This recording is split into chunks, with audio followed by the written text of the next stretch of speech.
فرماتے ہیں کہ بچے تھے گھر میں 6-7، غربت تھی، کام ملتا کوئی نہیں تھا، اور میں کام چور نہیں تھا، کام ڈھونڈتا تھا، پر اللہ کی قدرت کے کام نہیں ملتا تھا۔ فرماتے ہیں کہ میں نے ایک دن اپنی اہلیہ سے کہا کہ آج میں پھر جاتا ہوں کام ڈھونڈنے، تو میری بیوی بڑی فرما بردار تھی، پر اس دن غربت کے ہاتھوں تنگ آ کے کہنے لگی، آج نانا کوئی تو چیز لے کے آیا، تو مجھ سے بچوں کی بھوک نہیں دیکھی جاتی، سب روگاں دا روگ محمد جس دا نام غریبی، کنڈ بلا کے لنگ جاندے نہیں دوست یار قریبی، آج نہ کچھ لے کے آیا تو میں بچے لے کے چلی جاؤں گی۔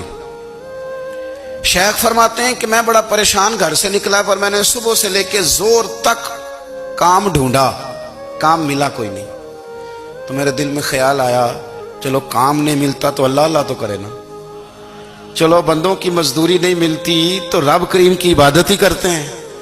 فرماتے ہیں کہ میں نے نا فرات کے پانی سے وضو کیا، نہر کے، شدید دھوپ تھی، ساتھ ریت تھی اور ریت تپ رہی تھی، میں نے اپنا رومال وہیں مصلی کے طور پر بچھا لیا، اور فرماتے ہیں کہ زور سے لے کر عصر تک نماز پڑھی، دھوپ بھی پورے زور پہ، پر میرے سجدے کا ذوق بھی پورے زور پہ۔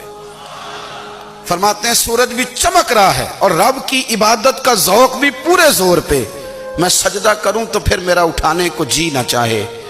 فرماتے ہیں کہ عصر تک میں نے نفل پڑھے، دن ڈھلنے لگا، عصر کی نماز پڑھی اور میں وہاں سے چلا۔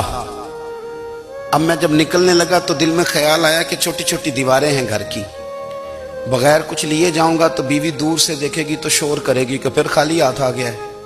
کہتے میں نے اپنی اسی رومال میں جس پہ میں نے نماز پڑھی تھی نا، رومال میں کی آخی دے پنجابی جی صافہ، کہتے ہیں اسی میں نا میں نے کچھ ریت بھر لی کہ وہ دور سے دیکھے گی تو سمجھے گی کچھ لے کے آیا ہے، چلو جا کے اسے بتا دوں گا کہ آج پھر مزدوری نہیں ملی۔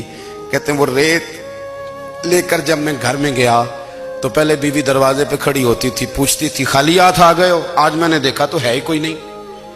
فرماتے ہیں میں اندر داخل ہوا، سلام لیے، کونے میں میں نے وہ رومال رکھ دیا اور میں نے آواز دی کہ بھلی مانس کہاں ہو؟ تو وہ کہنے لگی آپ منہ ہاتھ دھو لیں، میں روٹی لے کے آئی۔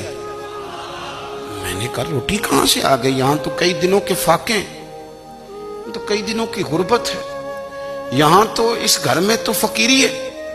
فرماتے ہیں کہ وہ روٹی لے کے آئی اور اس وقت کی جو موجودہ نعمتیں تھیں، سمجھ لیں سلاد، اچار، ہر چیز ساتھ لائی۔ میں نے کہا کہ بچے کہاں گئے؟ کہنے لگی وہ کھانا کھا کے کھیلنے گئے، آپ کھانا کھا لیں آ جاتے۔ کھانا اس نے چن دیا۔ میں نے حیرت انگیز لہجے میں ساری نعمتیں اپنے دسترخوان پہ دیکھ کر کے بیوی سے پوچھا یہ کہاں سے آیا کھانا؟ بچوں کو تو نے کہاں سے کھانا کھلایا؟ یہ سارا کچھ کیسا ہے؟ تو کہنے لگی پتہ نہیں آج آپ کس کریم کی مزدوری کرنے چلے گئے تھے، پتہ نہیں کس کریم کی، میرے گھر میں تو اتنی نعمتیں آئی ہیں کہ مجھ سے سنبھالی نہیں جا رہی، اتنا اناج ہے، اتنا گندم ہے، کس کریم کے دروازے آج چلے گئے تھے؟ یہ کہتے کہتے وہ اٹھی اور اٹھ کر کے کہنے لگی پہلے بڑا کچھ آیا تھا، اب کیا لے آئے ہو؟